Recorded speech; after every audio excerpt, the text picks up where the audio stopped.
Hello. Happy Wednesday. Halfway Is it there. Wednesday? Is that all? I know. It's crazy. I do you have that threshold where you hit a wall where you've been on Zoom meetings for too long and you're like, I'm gonna scream and run away from this. Like I cannot do this any longer. I'm done adulting for the day. Yeah. No, I start to feel like when I have back-to-back meetings, I start to feel like I'm being held hostage and I want to like my fight or flight kicks in and I want to like get out of here. I need to flee. I remember those days when we were interviewing a lot and when we were doing that growth stage and we were doing these back to back interviews. I felt really bad for anybody on the other end of that who was getting the second to the The last third or yeah. interview that we had done that day. And I'm sorry to anybody who was subject to that because it wasn't you, it was us. And No. yeah, it's exhausting. But I'm not my best. So well, I'm excited about this podcast with Lael because, first of all, I am her biggest fan. I think probably the weirdo behind the scene that's like, oh my God, you're so cool. I watch everything that you do. And she's me like, too. Casey, stop it. And I'm like, no, but I really do. I think you're so cool. The thing that's funny though is that that's true for you, but you actually have a relationship with Lael and I don't. I have this like parasocial relationship with her because I only see her videos and I only see her online, but I feel like I know her. So I totally am obsessed with Lael and then she's going to come on and I'm going to be like, "Hey girl." And she's going to be like, "I'm sorry. I don't know Who are you." you? That's okay. So, She'll roll with I it. I will just apologize in advance that I'm gonna. I just think she's awesome. I think Oh, she's awesome because she's so like unapologetically herself and so authentic. And that, sadly, is so rare and it's really special. It really stands out. So I can't wait to spend some time with her, and then maybe she'll feel like she knows me, and then maybe I can be her friend too. I think she will want that. She is that cool, and I'm excited for her to share more of the perspective of who cares. Do what you're gonna do, and make sure that it feels good and it makes sense. And you don't apologize, So it's good. I'm excited for everybody to get to know her. Probably she's got a lot of followers because she does have such a reach with what she's doing. She's fun and goofy and is folding clothes as she's talking about surrogacy and why this is something that made sense for her. So she's really relatable, and I think everybody's going to see that. Yeah. Well, let's bring her in, and I will try not to be creepy. And girl,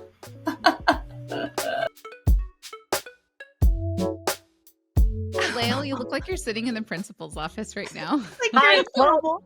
it's my room. Just your face, that look on your face, you're like, I'm in trouble. Are you gonna call my You're mom? weird. I've never been to, no, I was in the principal's office once before we graduated, and he yelled at me because I didn't come get my ropes or whatever because I was a high honor student. I'm like, I don't know. And he's like, you should have been here. I'm like, whatever. Wow. Pick your battles, buddy. He's the superintendent now, some bigwig, whatever. Love it. We are so excited to be connecting with you today. You're one of our favorite people. And well, I think I was sharing earlier, one of the cool things that I remember about you when we had presented this idea that we were going to have a few surrogates talk to different topics of surrogacy. And I remember watching your videos and just like laughing, crying, laughing, like the ugly laughing because it was real. It was relatable. You were this other human that was just considering surrogacy, that was this weird idea that you had entered into. And then here you are advocating for surrogacy in the way that you are on journey number 2, which blows me away. And I'm just so honored that we've been able to be a part of journey number 1 and journey number 2. But before we get into that, maybe you can start by introducing yourself to our listeners who don't know who you are and what made you decide to consider surrogacy and start this process.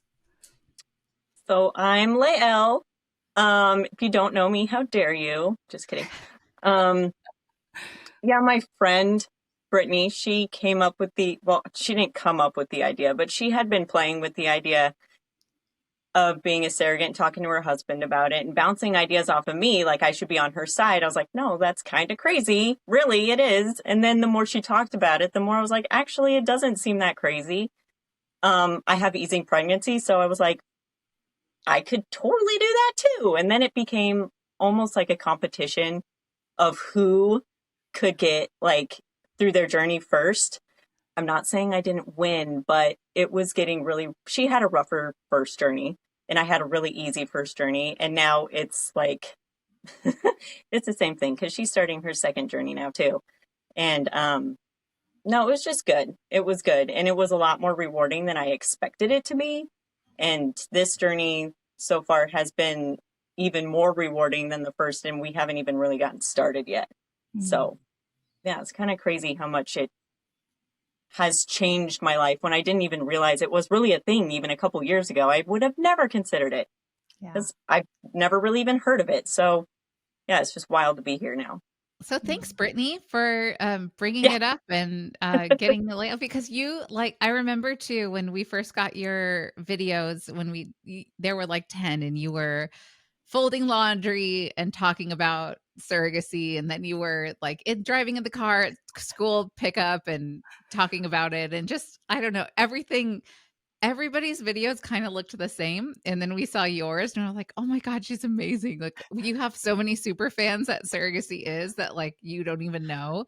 And I think it's funny because we all feel like we know you and you're like, why are you looking at me? Why? I'm just a person who doesn't want to be here. That's the most funniest part of it is I think you came into this going, no way am I doing that for you. And I said, but you love me, right? And you're like, yes. And you love Surrogacy is, right? And you're like, yes. And I said, so you'll do it, right? And she's like, yes. Okay. And you're such a natural. And I love you're just there's a lot of content about surrogacy. There didn't used to be, but there is now. There's a lot of people that are putting out content about surrogacy, and a lot of it feels I don't know, a little bit phony or inauthentic, or like people are saying what they want people to hear and are not just being authentic. And I feel like you bring this air of authenticity that makes it so much more relatable. And I love watching all of your content. I think my favorite one is with the baby bunny, and you're like, does it look like me? You're like, it's not my baby. They're like, it's really cute. I love it, but it's not mine, right? Yeah, right. And that's what it felt like. Like, I never worried that I was going to get attached to this baby because I was so done. I'm like, honestly, I wouldn't want to keep her. Like, that's my worst fear is someone handing me a baby right now. But like, it's just I held her and I was like, yep, this is not mine at all. It doesn't even look like me. It doesn't feel like mine. I don't want the responsibility. I've done my part. The rest is up to you. Good luck. Sleepless nights. You got this. Yeah. Yeah. So Brittany convinced you to consider surrogacy, and then you were on board. Now, then you guys found Surrogacy is. I'd love for you to share a little bit about that experience. You connected with Surrogacy is. What were those steps and how did that process feel for you and that experience? I was at work. So I work night shifts a lot. And we weren't doing anything at the moment. And she was telling me, oh, I just finished this quiz. And so I Googled it and I was like, oh, no kidding. And so I filled it all out. And then I like panicked when it came like, put in your email or your contact information or whatever. It's like, do I really want to do this like right now? And I think I actually waited. And then a few hours later, I just did it again and then put my contact information in. And I think you got a hold of me like the next day. I was like, oh, I should probably tell my husband that I did this. I should probably tell him I have this idea. Yeah. And then you called me, Casey, and I talked to you for, I don't know, probably an hour almost, on my bathroom floor, my little vanity floor. And I was just laying there talking to you. And I was like, I really want to do this now, just hearing just the very little bits I got at the beginning. And, yeah, I can't believe how much that impacted me, just that little bit. And I was like, no, I want to do this. This seems I could do this. I can do this. And then so I was telling my husband about it, and he was just so against it immediately. I'm like, no, but I talked to this lady and she told me all these things. And he's like, you're going to die. Why they always think you're going to die. But it didn't take me very long to change his mind. I was like, listen, talking to him about our kids and what we would have done if we couldn't have them. Mm. And so, I mean, and now he, like before we had our first Sarah baby, he's like, when do you want to do this again? I'm like, Yes, I remember. You called me. You're like, but it was nice to see him get as much reward out of it. And so he's like invested in this journey too. And him and our IF get along very well. And it's just funny to see them like talk to each other and stuff. So it's been good for both of us. But yeah, wild. I think one of the things that's really neat about it is those relationships that happen with people that you otherwise never would have crossed paths with, right? Like the intended parents that I cared for, I think they're so special. And I just love knowing that they're in the world and that they're parents, but I never would have just met them in my regular day-to-day life. My first intended parents are gay dads in Australia. Like there's no way that we ever would have been connected. And now I feel so rewarded, and meeting their parents on FaceTime and stuff too, the grandparents of the baby, and just being like, wow, there's just like so many great people in the world. It honestly makes me feel sometimes the world feels really ugly and awful and not a good place to be. And I feel like there are lots of things that happen in surrogacy that make me feel like the world's not so terrible. There are good people, I'm happy to be part of positive change. Yeah. Right. And we had that exact conversation when we met with our IF, because we got to meet him in person in kind of like a weird situation based on his job. But we're sitting there and he's like, I would have never expected to be sitting here today. But because we had this struggle, we get to meet you guys. And he goes, and you guys are so cool, which made me feel really good because he's super cool, right? And so I was like, this is kind of crazy. And we're just like sitting in this spot, and it's like, it would have never happened. And so just like that moment alone was so wild. But to hear him say it, I mean, because he is really cool, just to hear how humble he was made me feel like I really want to do this for you guys. And like, I love his wife. I talk to her every day.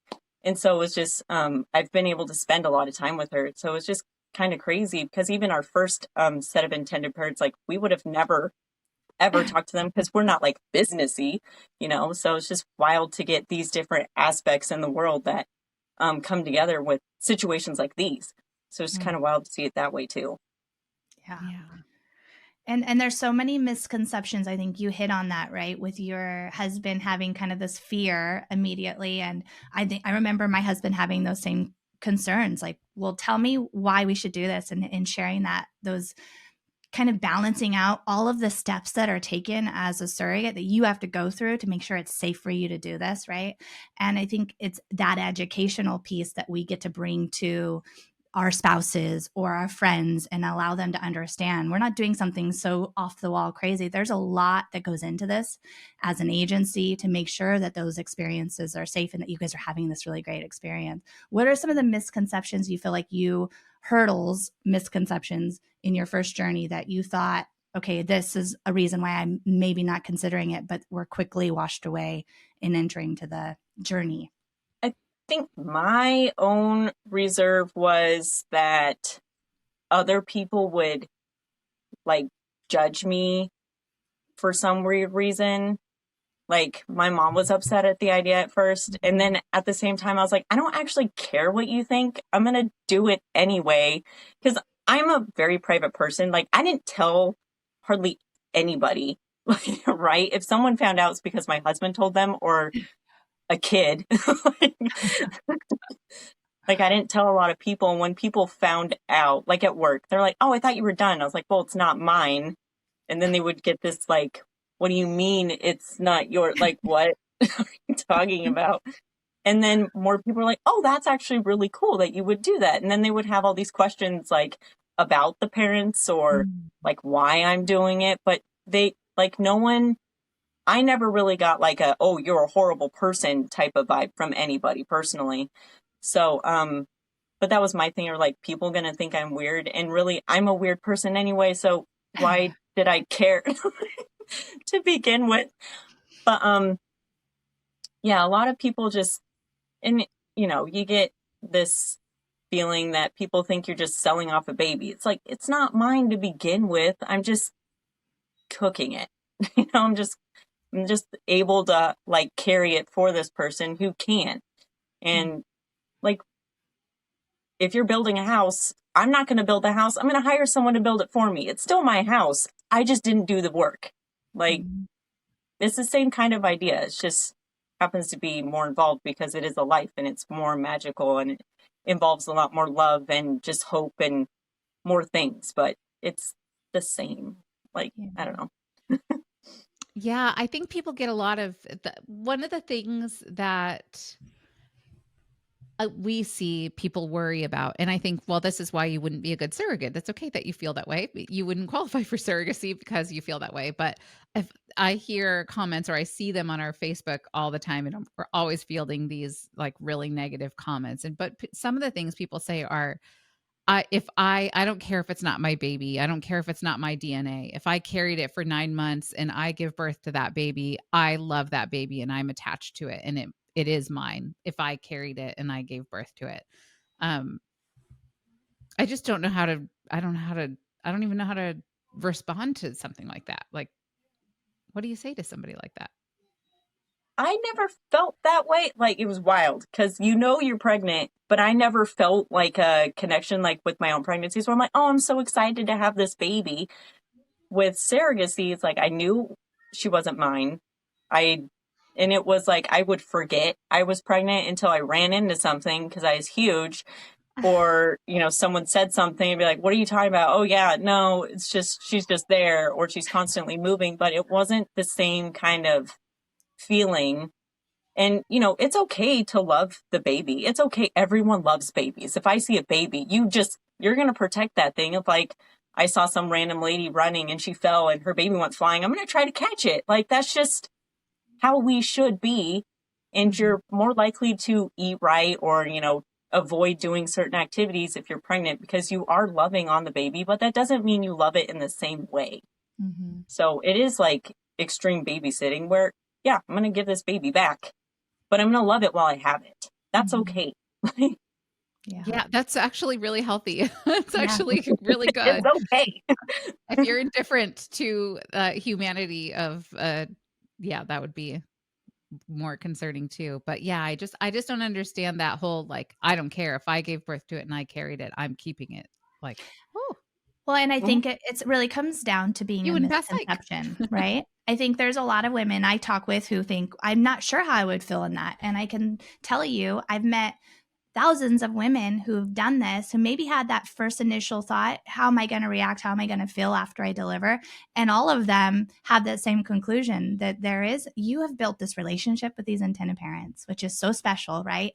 In this experience, you get to see them find out that they're pregnant and the joy that they see in that moment, knowing maybe they've gone through so much to get to this place. Like, there's so much joy I got in my journey experiencing those things through my intended parents' eyes, watching them see that ultrasound, watching them hear that first heartbeat. And that, I think, at the end, when you deliver, you can't wait to see those parents be whole and do skin to skin and hold their baby. I never had that desire of like, oh, well, I want to keep it now. I've changed my mind. This is how I feel. No, I'm like, I am so excited you guys are whole in this and you have your child, and seeing them I felt like a superpower. I had a superpower. That sense of pride. Yeah.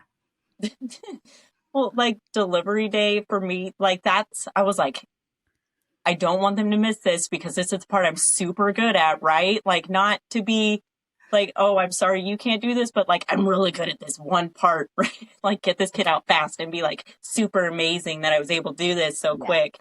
And I did have like, I don't want to say I worried about it, but I was like, will they feel a bond with their baby? Will they be like, as receptive to like, not receptive, but like, will they have the same like thing? Cause it's not like they were with me the whole time, but, when their baby came out and just the cord was wrapped around her neck And so the doctor cut it, and like she comes out and, you know, the mom gets his baby like way quicker than she was supposed to, you know, because there was like 3 steps skipped, right? And just watching her face, like she went through so many emotions so fast. So I was like, yeah, that's her baby. And she is like fully in this right now. So that was cool to see. And I felt bad that it was like a traumatic moment, but it was still very much, it reaffirmed my like little moment of worry that she wouldn't have like a bond with her baby, but she totally did. And I was like, okay, go into the other room, enjoy your baby. Like, have fun. I'm going to sit here with my doctor and realize how many people are here for the baby and not me. Yeah, it is weird in that moment when the baby comes out, I think of birth. And I had C-sections for all 3 of my journeys. So I was like stuck on the table, you know, and then the baby comes out. The intended mom's there and she's with me and she's holding my hand, and then she's gone and the baby's, and I'm just like, oh yeah, like I'm still a person. I have that moment of it's like a 30-second moment of feeling really alone that I think I didn't expect after my last journey, because it was during COVID. And so my husband couldn't be in the room. It was her. We could only have one. And so I had it be her because she wanted to be there for her baby. But then that moment where I was alone, I was like, I just started like crying uncontrollably. But it wasn't something that like I'm sad about the baby or I'm sad about anything. It was just like this moment where I was like feeling really exposed. Like my guts are open. I'm on this table. She was here and now she's gone. And I'm like, I want Kyle. Like I'm alone. I want my husband.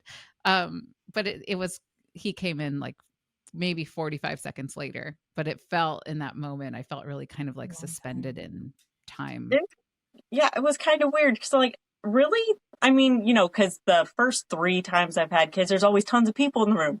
But then they all left. Everyone left. I was like, oh. It's just kind of wild. It's like, oh, this is what you guys do after a baby comes out? Like, I had no idea that all this other stuff happened because I was so distracted the first 3 times. So it was just kind of funny. Like, oh, you do a lot of stuff. Okay. You don't? Oh, all right. What do I do with my hands? Like, Yeah, it's a weird feeling. It's surreal, but I loved it every time. It was pretty cool. I'm excited for you to have this second journey. I know your first journey was like, compared to Brittany's, everything happened really fast for you. Match, transfer, pregnancy, delivery, everything happened almost before Brittany even got pregnant, right? yeah, I was at the hospital. She came to visit me like the morning after, and she was getting her beta done that day. So we found out together that she was like super pregnant this time on my delivery date. So it was super cool. And yeah, it was just so cool because, yeah, she came in, got her labs done, hung out with me. And then she left, and then we left. And that was. You won that race. I did. It started getting sad. I was like, oh, I don't want to say we're racing anymore.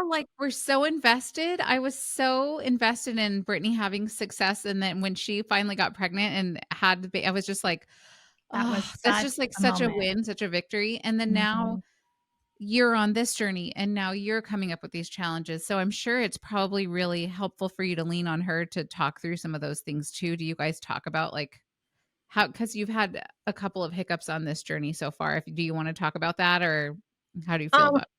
Sure. Yeah. And it's kind of wild because, I mean, my first journey, the only hiccup I had was just dealing with the insurance aftermath.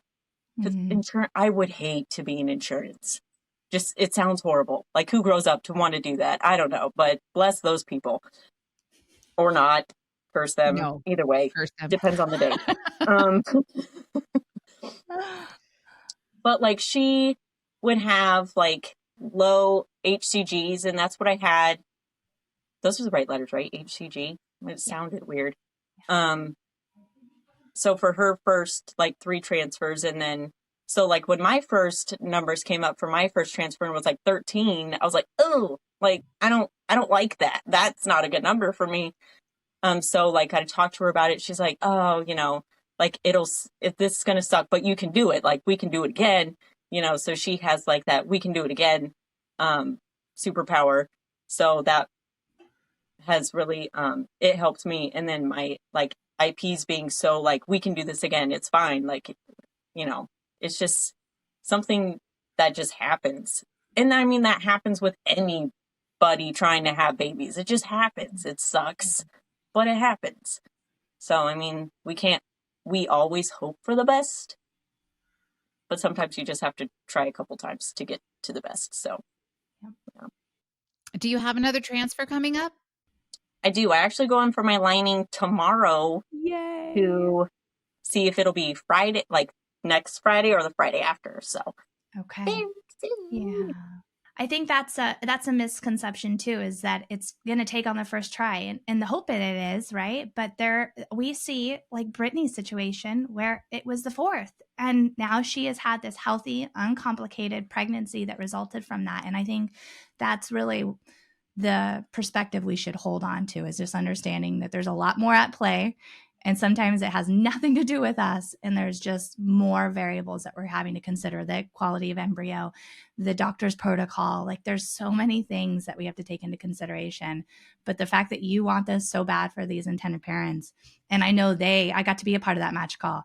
That was a really special moment for me to be able to be on that match call and host it, because I could see the love the intended parents already had for you, and vice versa, that connection. I was thinking afterwards, I don't know, I didn't get to be a part of your first match call, but I was really grateful that I got to be part of this one. Was that wasn't as good as I mean, like my first set of IPs, they were great. I'm thankful for them, but we definitely didn't have this kind of relationship that we do with this second set of intended parents, which, I mean, it's fine. Like, I don't have a lot of emotional room for a ton of people in my life all the time. So, I mean, it was probably better that they were more distant, because then it allows me to be more invested in this journey, I guess. But, yeah, for sure. They've been so great and fun, and they're just so cool. And yeah, she'll send me pictures of like her nieces and nephews getting snuggles. I'm like, oh, you'll get one too. Like, they'll be so cute. I think that's the thing that I want women who are considering surrogacy to know, is that it's okay to ask. And maybe you don't know what you're looking for in this process, but it's okay to ask those things and take into consideration. Because I remember on your first journey, you were so easygoing, Lael. And you had said, well, I don't care. I'll help anybody. I'll help any type of intended parent. I just want to be able to do this. And so the agency matched you with intended parents, and afterwards, and you were still you were like, yeah, it's great. I'm happy and I had a great experience. You had that right attitude. But I remember kind of thinking, I want you to know what it is like to have intended parents really dote after you. You remember me having that conversation with you, and you're like, no, yes, I don't really need it. And I go, yeah, you do. Now I want them to spoil you. Yes. I want to find you. You're like, I have people that will spoil you. And yeah. And it's funny because like the first time they were just stricter. And thinking back now, like, I'm super easygoing. They would have been tough to match if you were picky at all. Yeah. They just would have. Yeah. So like me not being picky at all made it easier. Yeah. But then like my second round, I was like, no, if I'm going to do this again, it's going to be worth it, like in a different level. Mm-hmm. So it has been a lot more fun. Yeah. So what would you tell a surrogate or a woman considering surrogacy, things that she should be considering when she's choosing her agency and her match? Is there any kind of words of wisdom that you would recommend her consider when she's entering into? If you could go back to early Lael, like what would you tell yourself? I guess like you don't necessarily have to accept the first thing that comes at you. It's okay to be like, nah, I'm not like fully into it. Or, I mean, it's just okay to be just like, no, I'm not into it this time or whatever. Cause it's not like there isn't so many options available. I'm not that picky. So I don't like, just feed me food. What about your agency? So your first journey, what were the things in your journey that you really appreciated, and versus now in your second journey, communication, the type of relationship you have with the agency, what are those things that you think are necessary for a surrogate to consider when she's looking at her agency options? Well, so like my first agency was okay with me. It was fun. I didn't have any real big issues. Some people did, unfortunately, with them. And it was kind of weird, like getting so I had the baby, and then it was like I almost didn't get any communication at all after that, unless I had like an issue with insurance. But and then it was like I had to keep reaching out. And then it was funny because one of the gals was confused that I had swapped agency. She's like, "Oh, I heard you were with Surrogacy." I was like, "Well, yeah." She's like, "Oh, you didn't want to do another one with us?" Like, well, for one, I haven't heard from any of you guys at all. So whatever. And two, obviously, because they're way better than you. So, and she's like, "That's fair. I agree." Yeah. Yeah. I didn't tell her that verbatim, but, and it's like I didn't have any issues with them, but I can see where a lot of people would have, because I'm not like, send me an email, whatever. But some people do want, like, I text you, I want an answer back. Mm-hmm. And that's not something you would necessarily get from them. Yeah. So when you're picking an agency, obviously, if we're going through you guys, you vet them. And then, like, we only hear good things about these agencies. And if we don't, they get kicked out, right? So, like, if you get to that point, you're like, okay, I have these choices. They're obviously all good, but now you can talk to them. And like, maybe you like this lady that you talked to just a little better than you like this lady. She made you laugh more or whatever. Then go with them. It's okay to just go with whatever makes you feel good at the time, or not. You can skip them if you get some weird feeling and you're like, nah, she said something that I didn't like. That's okay to skip out on them too. So yeah. And sometimes it comes down to what kind of things you feel like you need to, like with you guys, we get our like monthly check-ins with the, I don't want to call her a psych lady, but like the counselor lady. She's a licensed marriage and family therapist. Yeah. And I love talking to her just a few minutes every month, be like, hey, this is what's going on. I'll send you an email when I find this out or whatever. So that's really cool. And some people do need that. They need to talk through whatever issues they're having. So it's nice that you guys offer that, and not every place does. So if you feel like you need some more support, maybe you should have that on your list of things that you need, or other things like you like massages. Some agencies have like packages that offer that and some don't. So like reading through that list of what they offer could also be what you're comparing and what helps you decide on which way to go. So, yeah. And for the listeners that don't know, so Lael, one of the things that we do at Surrogacy is on our advocacy site is we will actually get on that phone with you, understand what it is that's important to you. I think that's what I did with you, Lael, was just understand what are you looking for in your journey. And you didn't really have any desires, but what we wanted to do was make sure that you were with an agency that was going to support you on your journey. And we've narrowed down our agencies, because even if an agency says, yeah, I'm doing all of the things right, I follow the American Society of Reproductive Medicine, I'm going to make sure my surrogate has life insurance and escrow is fully funded. Sometimes those things aren't done. And then as the advocates in us, Sunshine, Kyle, and I, we've eliminated agencies that really maybe they're doing everything right, but they're just not communicating with the surrogate regularly enough. Then we'll have eliminated them from our program, because I know for me and Sunshine, we've made a promise to you guys that you're going to have a good experience. So if that's not something that ultimately we have an agency that's holding to that promise, we don't want to work with that agency. But then the nice thing is you get options, you get choices in that. So being presented a few agencies and looking at your options and understanding what kind of support, where their parents are located, their benefit packages, the type of support that they're going to offer as an agency. Those are things that now you get in your control to ask those questions and figure out, kind of the same way that you're saying, Lael, that you didn't have any preferences. You were really easygoing and kind of ready to just get this process started. But I want women to know that they have those choices. So yeah, and that's okay. Like, I think it's less common probably to be as easygoing as you are, although I think your temperament and personality is almost the perfect ideal temperament for a surrogate, because so much flexibility and patience and optimism is required to get through this journey, because things don't always go your way. And there are so many parties involved, from legal to psych to the IVF clinic and the agency and the intended parents and the insurance and the OB and all of those things that have to happen. If you're not flexible as a surrogate, you are in for a world of suffering and misery, because you have to go with the flow. If you don't go with the flow will break you, and that will break a match, and it will be a miserable experience. But it doesn't mean you have to be so flexible to the point where you're a people pleaser, because you also have to be able to advocate for yourself if something is uncomfortable or something doesn't feel right. And there's finding that balance.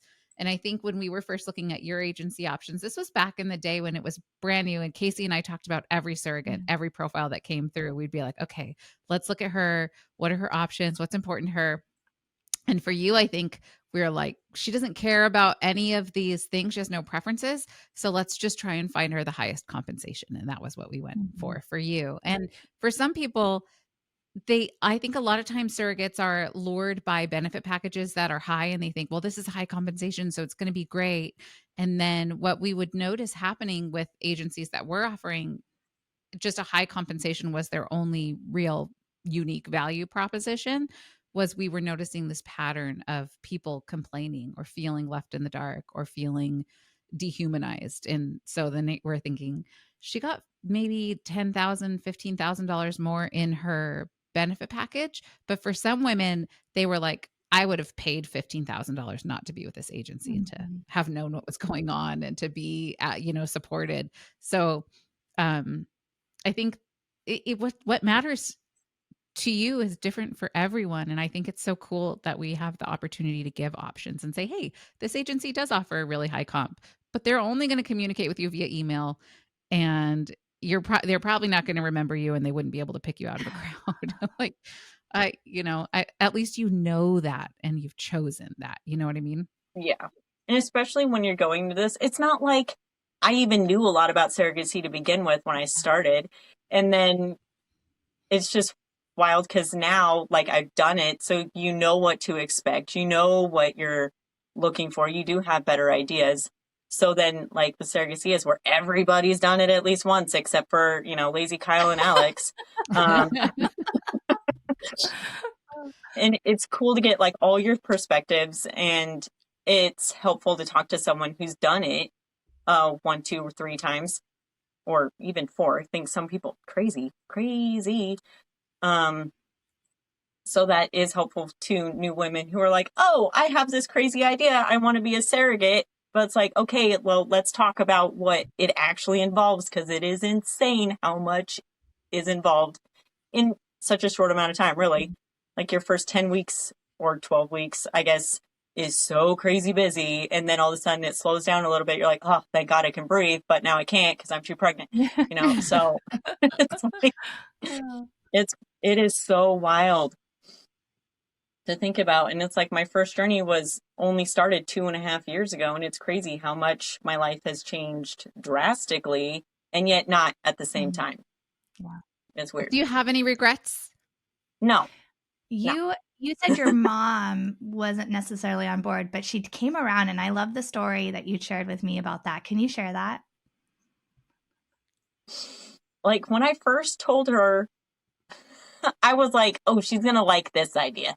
I know how to make a lot of money. She was the vibe I went for. And she was like, hate that idea. She's listed all these crazy things that were going to happen to me. I was going to get, cancer from the drugs. But I didn't know that my aunt had tried IVF. But like 25 years ago, where, you had to lay down immediately after for 3 days type of thing. And like, it's changed so much now. But she was talking to her coworker about it, kind of trying to get, like, be on my side. I don't like my daughter doing this idea. And my mom's coworker started crying. And she's like, I can't believe your daughter would do this for someone. That's amazing. Because she had, I think her sister or something, struggling with infertility. And so she thought it was so cool and so, like, loving that I would even consider doing that. My mom was like, well, great. So now I have to, rethink this, because, like, yeah, she did not get the response from her that she expected. So then she started, like, asking more questions and warming up to the idea. And then watching how the first journey ended, she thought it was pretty cool. And then she's like, actually, it is pretty cool. And she would talk to like she talked to my aunt about it. My aunt thought it was super cool. And so when everyone else around her didn't give her the response she expected, she's like, okay, well, I guess I was the only one who was like super worried about it. It was just really funny to watch her accept it. Now she'll ask a lot of questions about these guys and like, ooh, what are you guys doing now? Like, what are you waiting for? Like, what's happening? I think that's the most special. It is cool. I think because I didn't ever get any negative like naysayers necessarily, but I had people who would say stuff like, oh, I wouldn't never do that, or I couldn't see myself ever doing that. And that's okay. But I had even given a perspective the other day to a mom who her daughter is struggling with fertility. And she's like, wow, that must have been really hard. How did you figure out that you wanted to do this? And then how did you do this? You know? And I had just said to her, I said, do you have kids? And she said, yeah, I have a daughter. And I go, and is your daughter have kids? And you could see her get quiet and you could see the sadness on her face. And she's like, they're trying. And I said, I did surrogacy because I want there to be a grandma out there who gets to be a grandma, because I know you probably see your daughter and that sadness that your daughter's having this struggle is heartbreaking. I get to say that I have the opportunity to help in that way. How cool is that? And just sharing that perspective and watching just literally in that moment, her face go, yeah, there are people out there who are willing to make that decision that this is something they want to consider. And I would do it again and again and again and again if I could, right? I'm retired. I can't do it any longer. But just seeing those parents and knowing the impact that we have on that family and that family's family is so much bigger than any one of us, which is really neat. And seeing those people come around, you know, even your husband basically signing you up for journey number 2. Here you are on journey number 2, because I know if he had your number, he would have been like, let's call Casey. January. What's up, lady? Like, she's 4 weeks out. I'm so jealous of you guys, man. I had nothing but naysayers in my life when I decided to do surrogacy. It's such a good thing that I'm not a people pleaser, because I totally would have allowed myself to be talked out of it. But I am more, I don't know, like I'll do it with spite rather than I'll like, show you. Listen, this is what I'm doing and you'll see, you know. But there were so many people that had such negative reactions. And I think part of it too was my own naivete in the way that I explained it to people, or why I was motivated to do it. Because like you, Lael, like the way that you said, you told your mom, I have an idea of how I'm going to make a lot of money, right? Like that sounded like a great idea for me. When I decided to do surrogacy, I was like, I was trying to just figure out, like I was living in Southern California. My husband was working really hard. I was teaching. He was running a computer repair company. We were working so hard and we were not coming up with any extra money to put a down payment and buy a home. And it was like, I got to get creative. Do I have any extra hours in the day to get a part-time job? No, but this is a thing that I could do. And it'll be a good thing. Like, it's a good thing that I'd be doing for someone and get extra money, like win, win, win, right? But when I presented it to my best friend, to my sister, to my mom, they were like, that's kind of gross that you would do that just to buy a house. I'm like, wow, that's a really awful way to simplify like everything that I just said. But like, that's all you took out of it. But I got so much of that reaction. And so now I think people have this expectation of women to do everything selflessly. Whereas if I had told them that this was something that I wanted to do and that compensation was not involved, they might have been so much more supportive. But because I was motivated by the compensation, I think they wanted to like make that bad somehow. Does that make sense? Like, it sucks. And it's wild to think that someone would say that, because if you were like, yeah, I'm doing this for someone for free, they'd be like, no one could pay me enough to do that for free. Like, you can't have it both ways. Okay. Yeah. You just can't. And it's okay, because in reality, if say you were doing it for free, those parents would want to do something so bad for you doing this for them, that they would be like offering anything they could, which the easiest way would be they would probably put a down payment on your house, whether or not you wanted it, you know, like they would probably do something like that for you anyway. So it's just, yeah. Mhm. And some people do it for free for their friend or, their sister or whatever. And that's fine too. But that they'd be getting something out of it in a different way. They just would be, because they would be so thankful that they would want to give you something Mhm. for it. And I also feel like it's kind of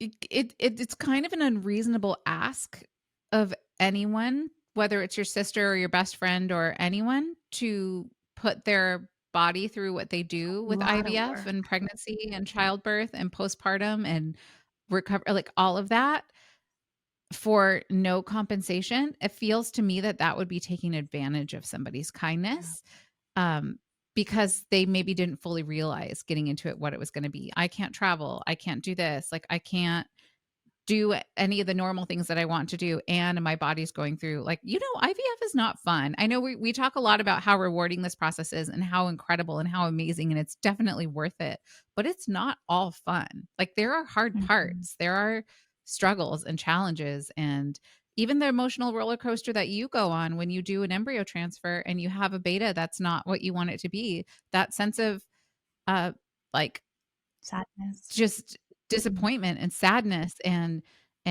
no matter how rational we are, we still, like, even though we can shoo these thoughts away for the most part, there's still that element of like self-blame and feeling guilty, or there's just, it's such an emotional roller coaster. It's physical, it's emotional, it's time. There's so much investment that we put in to become a surrogate that I feel like asking anybody to do that without compensation is kind of Mm. predatory. That's my Yeah. opinion. Well, and there's so many hoops you have to jump through as a surrogate, the time that you're missing from work, the opportunity. I think you had shared that so long ago, and I was like, yeah, and if you're in a job and you're having now to take off time for medical screening, embryo transfer, and then what if you get put on bed rest? That's time that has been taken away from you potentially growing in that position. Kind of puts it on a pause. So that opportunity for that growth is put on hold. And that even in its yeah. own is kind of a big deal too. Mm-hmm. That opportunity Yeah, cost. you know. Well, and then it's like, it's a 24-hour job, right? For however long, really, to eat right, to exercise, to not go skydiving. Like, you expect me to do all these things, and really, so like with regular surrogacy, if you don't necessarily know the person, I want to give you something. So at least maybe because you're doing this for money, then maybe you'd be more willing to put down the soda and pick up a bottle of water or whatever. So like with my first journey, they wanted me to eat organic. I'm like, okay, sure. Like, you're paying me to eat organic. I'll eat organic. Sure. So, I mean, it's only fair to expect something for the work and stuff you're doing. I mean, I'm not physically, well, yes, you are very physically doing work, but you're not like, I don't know, like a regular job doing something, but it is something you have to think about. For the duration of your pregnancy, is I have to make sure I don't do these things and do these things. You have to take your prenatals every day and like avoid coffee, and like, maybe I can't have the beer I wanted today because I had a bad day, but like, you can't expect someone to necessarily do all that stuff for you just because they feel like it today, Yeah, I wouldn't ask anybody to do that for me. Like, I wouldn't expect anybody to do that for me if I wasn't going to give them something in return. Yeah. Really. No, This me neither. process is big, and I think that's the takeaway, is really just understanding that it's okay to go into this process and being excited that this might elevate your own family in a way that's really special, and you also get to help somebody at the same time. So it is a win-win, and I love it. Even more. I think I went into this with this idea. I had a friend who struggled with infertility, and I couldn't make sense of how this was happening to her. She was in her 20s. We were both in our 20s, and now I am entering to this process of educating other women on why. If I had you on the line saying you were not going to receive compensation, you wanted to do this for free, I would say absolutely not. But it's because I know what you are going to be investing, that time that goes into this process, the medication protocol, prior and after embryo transfer. There's a lot that goes into this. And I think that it's significant, and it's really great that we have intended parents who have the ability to have this as an opportunity, and we want to just respect it as a whole. So, and bring. And the loss of autonomy too, like I remember it was really hard for me, and I've seen others deal with something similar when, say, you have a loss in the family, you have a death in the family, and you're at a certain point in your pregnancy, and there's a funeral and it's in another state and you can't travel. Like that is that's one of those things that I think you don't anticipate as a potential thing that is going to cost you, but not being able to go and be with family when there's a loss because you're 26 weeks and you can't travel further than 150 miles from your home, that's hard. That's a cost that it can't really be repaid, but you can't violate your contract. And sometimes parents will make an exception. Sometimes they'll say, you know what, I understand, that's fine, you can go, we'll make a plan. But sometimes they're not flexible and you're beholden to your contract. So that's another thing that I think I forget as a potential when people are like, what could go wrong? Tell me all the worst things. Because that's how I was when I wanted to do surrogacy. I was like, okay, tell me the bad things. What's the bad? What's the ugly? I need to know, could I deal with that if it happened to me? Like worst case scenario. What are the worst case scenarios? Am I comfortable taking that risk? And that's one of the things that it recently has come up a couple of times. And I thought that's something that people should consider when they're going into this. Like you really are putting your life on hold for a period of time. And you say that's okay because you can put off vacations and stuff. Like putting off vacations is fine, especially if at the end you're going to have some compensation and you can afford to go on a way better vacation. But sometimes there are things that come up that are not expected and you have to maybe sacrifice something that you didn't anticipate. And that's one of the things about surrogacy is you cannot even begin to list all the things that could possibly go wrong, or if they will go wrong with you, or if they're all going to happen to this other poor girl, like everything on the list, it's just all going to happen to her. And you can't anticipate any of that. And, which is one thing that makes this experience unique to everyone. And, it can either make it more rewarding. Like, there's some people that are like, I wish someone told me that, all this, like I could hate this. And you could hate it. You could absolutely hate this, but unfortunately, you're not going to know unless you try it. And more times than not, these women who do it love it. I will say, in going on, close to 16 years in this industry, I've met a lot of women who are surrogates, and I can tell you, I don't know one woman that didn't decide to do it again for a second journey, as long as she was allowed to, right? If there had been a complication at the end of the pregnancy, maybe she had preeclampsia and she's not able to, and it's not safe, never will she be approved, because we want to make sure it's safe. And that's why those safeguards are in place. But everybody who has done surrogacy at least once wants to do it again or plans to do it again. So that's something that says something, about this process and really how beautiful it is. Even if there are those bumps and hiccups, you overcome those with your team, and you can see the intended parents so grateful for everything that you've done thus far. It's huge. It's a big deal, so. Yeah.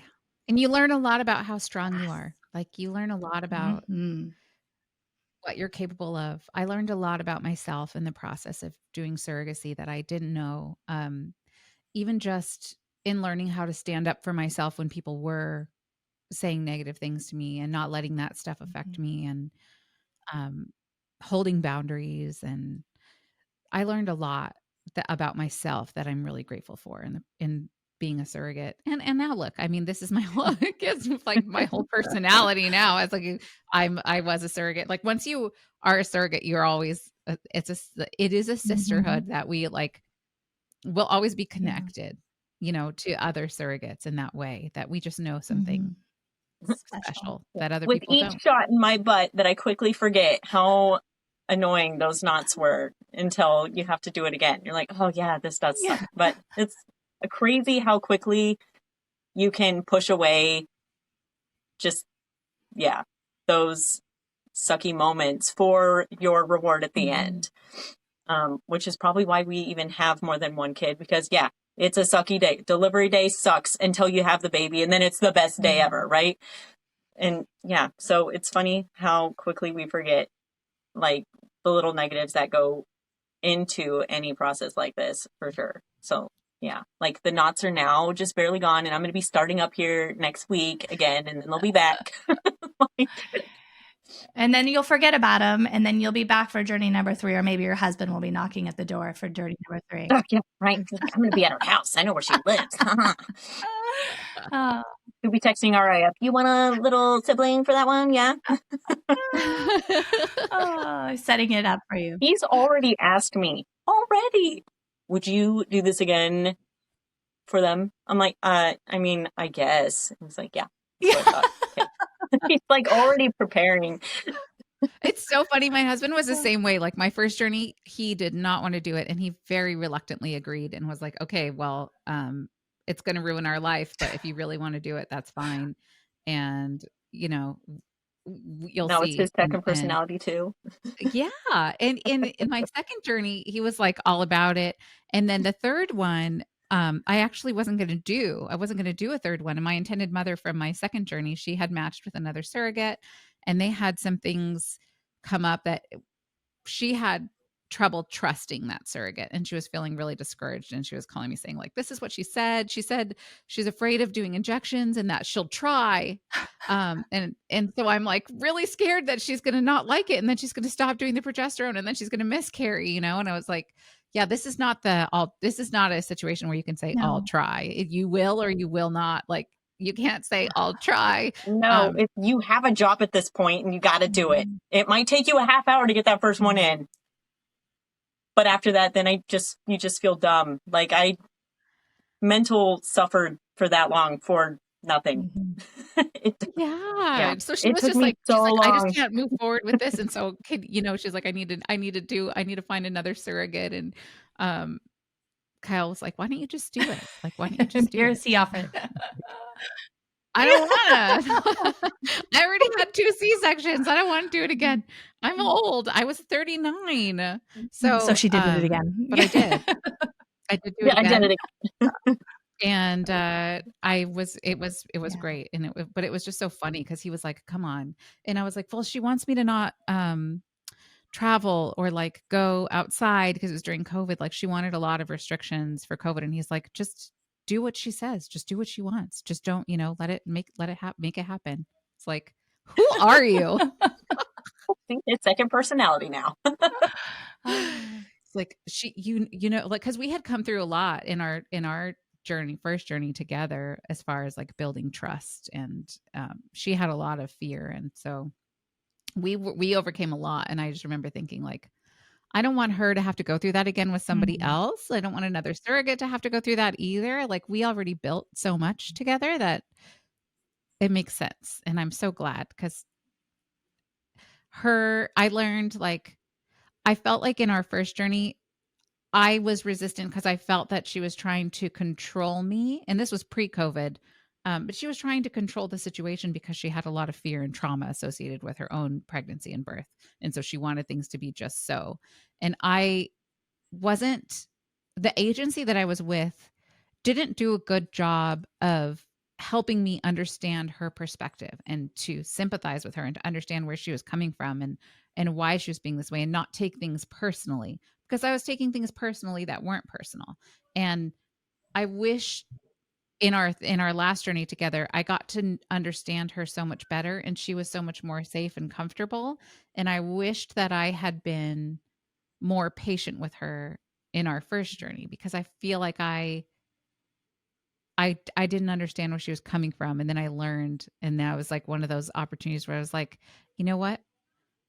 I'm the asshole. That's I'm the problem. It's me. Yeah, it was me.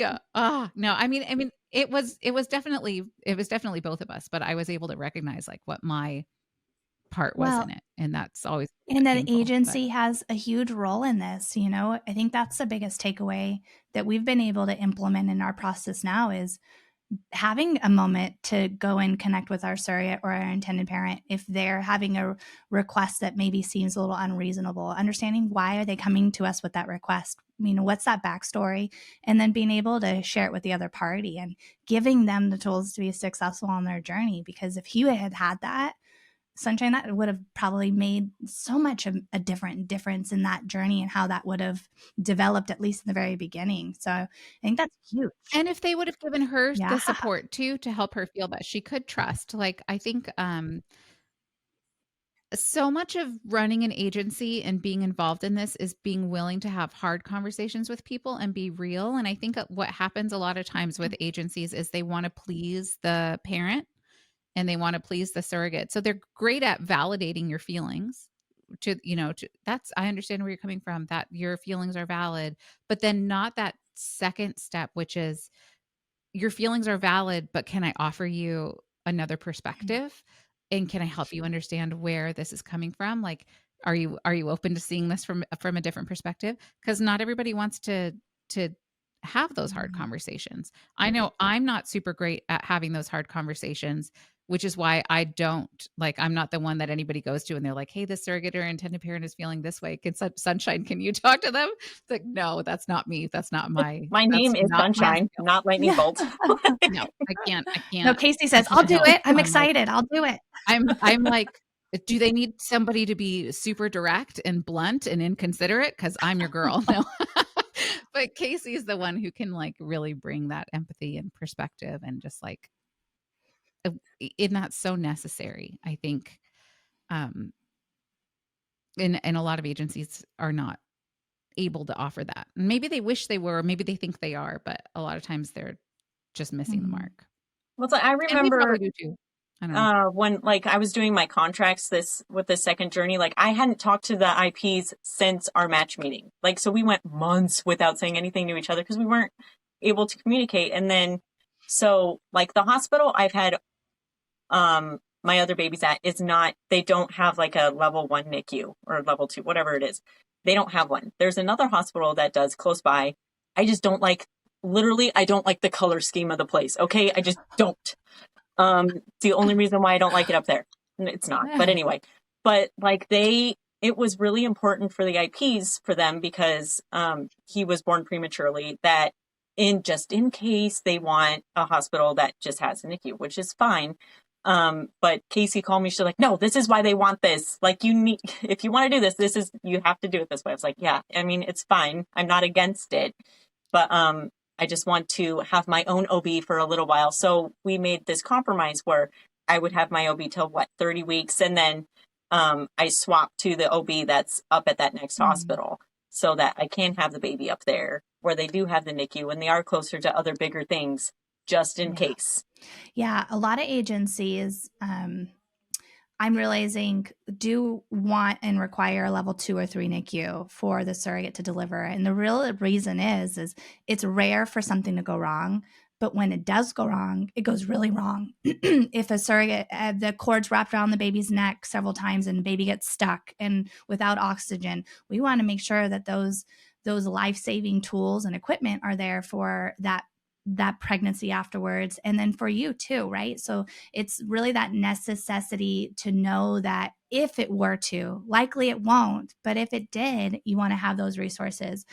And I've seen it go right a lot of times, but I've seen it go wrong 2 times. And in those 2 moments, that made me say, I never want anybody to be without those tools. So we want to make it a requirement every time to support and make sure it isn't always easy. You have to change your OB sometimes, and those things suck, and there's compromise in that. But I want the best outcome. I want a surrogate who ends this journey healthy, safe, and happy. I want the pregnancy, the baby to be healthy. I want these parents to be whole in what they have set out for. And so if you're willing to do those things and see that perspective, it changes kind of the what ifs and are you comfortable with that? And yeah, I think I am, but maybe you're not. And then maybe surrogacy isn't something for you, or maybe you're willing to take that risk. I know I'm not for you or any of the women that we do. I want all of you guys to be safe, and I'll have that on my conscience too. That's the other thing. It's these parents don't want to have to sit with something could have done it could have been different had we done that extra step. So why not just have it in place to protect everybody? Yeah, make everyone feel just safer in that moment. And that's what we all want, is the ending to be everyone's just okay and happy and healthy, and we can all just, go home and just be happy in our little happy worlds because we did it the right way the first time. Yeah. Yeah. Yeah. It is rare, but it's the risks that the first thing our husbands think of, right? Like when You're we gonna tell them die. we want to be serious, basically you're telling me that you're willing to die for this. I'm like, no, that's not what I'm saying. Every Nobody's time I go gonna to the die. store, I'm willing to die, technically. So think about Right? that next time you want milk, okay? Like, That's what I told my husband because I was driving. I was teaching at a school that was kind of in a rural area, and I had to drive on this like windy road that had a reputation for being like really deadly, the 67 in San Diego. And I was like, I drive this way to work every day, and you're never like, you shouldn't take that road. You should take the 45-minute longer route and go the other way and not take that road because it's too risky. But you don't want me to carry a pregnancy, which is like way less risk than driving on the 67 every day. He was which like, I've already done, so it was fine the first 3 times. Like, so he was like, oh, you're right. Yes. It's about Yep. perspective. Well, and I think I remember. Do you No. want to do you want to do our Yes. mean tweet I segment? know. Because we could just go Please. on and on, talk forever. we're all here for this one thing we haven't done. It's like going to the store for milk and getting everything else except milk. I know. So I don't know how I ended up at We've Home got Goods. we've got a lot of really fun mean tweets that we wanted you to read. I'm gonna grab the first one, Sunshine, and drop it in here in the message board and have you read it. Okay, and I'm going to pick the next one. Yep. In the chat here on let's this. see here. Okay, I just sent you this chat, so read that, and then tell us your thoughts. Read it out loud.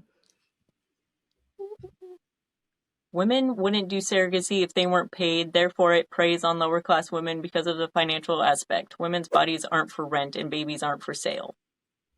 Well, here's the thing. You can't, all right, for one, you can't be that much lower class because you can't have, what is it? Like, you can't be on state assistance. You can't be on certain Medicaid. Is it Medicaid? You can't be like a homeless person. No, you can't do that. Sorry, if you're not going to get yourself out like that much. Like, we are already financially stable. This is just bumping it up. Okay, that's the level we're at. As for me being for rent, fine. But you know what? I'm also for rent at work. And as soon as I'm done, I leave. Okay? Oh, I love that so much. And babies aren't for sale. Well, then your adoption argument is invalid too. It's not like we're selling the babies. We're not doing that. And you're just babysitting. And you know what? Daycare is expensive. And in that case, they're selling babies too. You know, like, you can't take this like that because that's not what it is. Okay? If literally, so with surrogacy, the way it is in the United States, with all the laws and rules with it, that is not what it is. I'm sure there are some places where literally they are doing that, but it's not here. We're not a black market baby selling society here. I think I did a video on this about Handmaid's Tale. That is not what this is. That is not what's happening. You have to be financially stable. Most agencies, not all, but most agencies require that you supply proof of income and making sure that you're financially stable. And that's huge, right? We don't want anybody being coerced into this thinking they have to sign up for surrogacy because they're financially not going to make ends meet. We need to know your ends are met, that this is going to be something that elevates you, which is great. And that's okay. But not that this is, I need this for myself to be able to put food on the table. No way, Jose. So yeah, perfect. No, and that's why there's a psychological evaluation too, because yes, compensation can be a motivator, but it cannot be like coming from a place of desperation that I need money. I need this money, so I'm willing to do this, even though I don't feel good about it or it's going to harm me. and you don't get it immediately anyway. Like it could take forever. If you're that desperate, it's gonna. I It'll mean, cost you in the yeah, lost no. hours of work and time and all that. So that's why you got to be financially stable. I have another one for I you. love these. These are my favorite. Get this one a lot.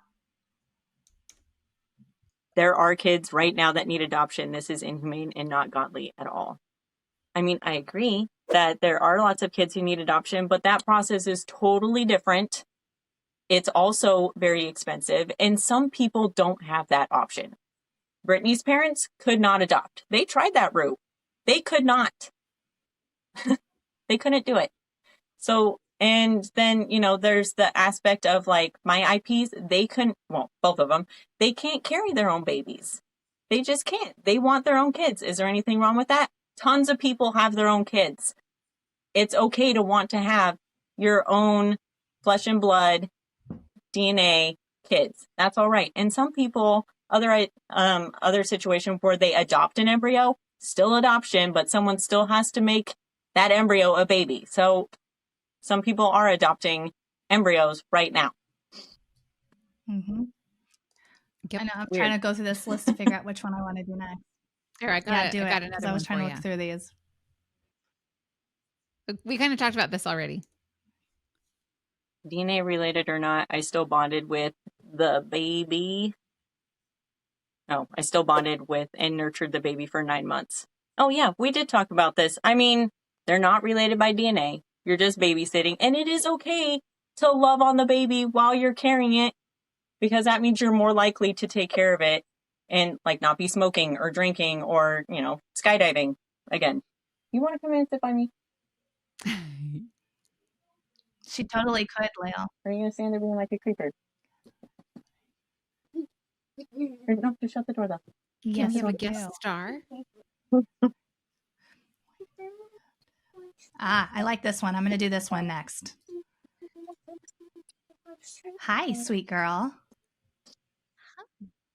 This is easy. Hello. Nope, put it away. Okay, here's another one.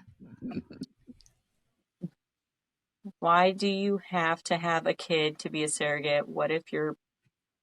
Oh, is that supposed to be personal? What if you're a person? I think. What if you're a person who doesn't want kids but wants to bless others with it? Okay, bless others with the chance. Obviously, there are surrogates because some people can't have kids. And what if you're one of those people? But really, like, you have to be able to prove that you can do something. And like, if you can't have kids, if you're one of those people that is unlucky enough to not be able to have kids, you're not going to know that until you have a kid or try to. I don't know why people would... I mean, okay, I get wanting to be a blessing to someone, but if you can't prove that you're able to carry a baby or, do the actions, then you shouldn't be able to do it. And, some people... So, like, I have easy pregnancies. There are some people who think, oh yeah, I see you having an easy pregnancy. Hopefully I can. They get pregnant. They don't have an easy pregnancy. They get all the water weight in their ankles. They like have to, do bed rest and stuff. You're not going to know that unless you've done it. Yeah. So that would be a whole nother area of risk, I would think.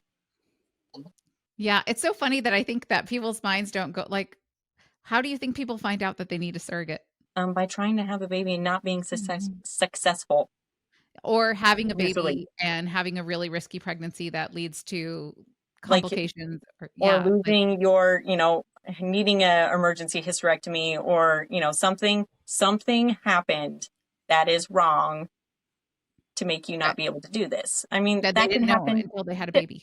Anybody. Yeah. And you're not going to know that unless you've tried it, unfortunately. So yeah. Why do you want to roll the dice on something like that? Why would anybody? I'm not, no. It's like trying to fly a plane without having any sort of instruction. You're going to just jump in there and do it. Good luck. I want to take people places. I want to be a blessing and take people places. Why can't I fly this plane? Right? I've seen it on TV. Well, you know what? I haven't seen an accurate birth on TV ever. So, That's true. And there's so many things no. that we want to make sure that we're protecting these women, right? So, and making sure it's safe. I think there are so many hoops that a surrogate has to go through because we want to make sure for certain that she is going to be qualified and that her family is not going to be jeopardized by putting her in harm's way. So those records are going to be collected and reviewed by several professionals to make sure it's safe. They're going to have her do a psychological screening and a background. Those are necessary steps in making sure that it's safe. And that's just part of this. We want to make sure it makes sense. These parents put so much on the line to get to this place, and it's necessary to make sure the surrogate is qualified and that it's safe for her to do it. I think that's the biggest takeaway from all of that. Yeah, it's a risky thing to have babies. And if you don't have proof that you can do it, I mean, at least successfully one time, it doesn't even make sense to try. Yeah. So for the compensation that we typically, when you see our ads, I don't know, do you see a lot of our ads? Probably you get them a lot. Oh, yeah. The compensation that we advertise is a range from $45,000 to maybe $75,000 on average for surrogates, depending on experience. And people comment from time to time, like this comment, or like that's like $2 an hour or something. That's How do you respond to that? People that think that that's just not enough money. I haven't had very many people ask me how much I'm getting paid. I haven't had anyone do that. They've asked me if I felt like it was enough. And here's the thing, if we like, here in our state, our minimum wage is like $15 an hour or something. If you actually expected a parent to pay that much, no one could afford surrogacy. And then it would be a different kind of moral thing. Like, oh, you're charging, like, again, can't have it both ways. What are we, like, no, you can't expect anyone to be able to do that too. Like, yeah. I also think it's funny to expect to be paid an hourly wage while you're sleeping. Like, yeah, no, sometimes no. we're sleeping. Sometimes Can you imagine 24/7 for 40 weeks? How much would that be? Like, say I give them a discount with $12 an hour. That's insane. Yeah. There's perspective. It's just sharing that perspective. Would more people be willing to do it? Probably. But I don't know if there would be parents that could afford to do it. That's just it. The reality is it's not all rich and famous people. These are real moms and dads, teachers, that are working class, just wanting to have a family. So it's going to cut out those people, and that's sad. Yeah, heartbreaking in its own story. Like, I can't raise $2 million so I can have a baby. Like, that's insane to think about. Yeah. Yep. Well, I think that's all. Thank you, Lael. Thank you, Lael, for being a part of this with us. Trusting Surrogacy is to be your agency for journey number 2. Thank you for allowing us to be a part of this journey with you. It's been an honor. And I now can say I have a friendship out of this. You are an amazing human being. And I'm just grateful that we have the opportunity to be able to be a part of your journey in your life. So thank you for hanging out with us. And to get to know you at all. I'm so glad there's people like you in the world. I think you're so cool. It's been so much fun to find out, like, just this whole thing has been crazy and wild and rewarding in so many different ways that I couldn't even begin to, it's just been so good. Well, thank you. And good luck with your upcoming lining check and next transfer. It's going to be the one. It is. It's going to happen. We're going back to San Francisco. It's going to be good.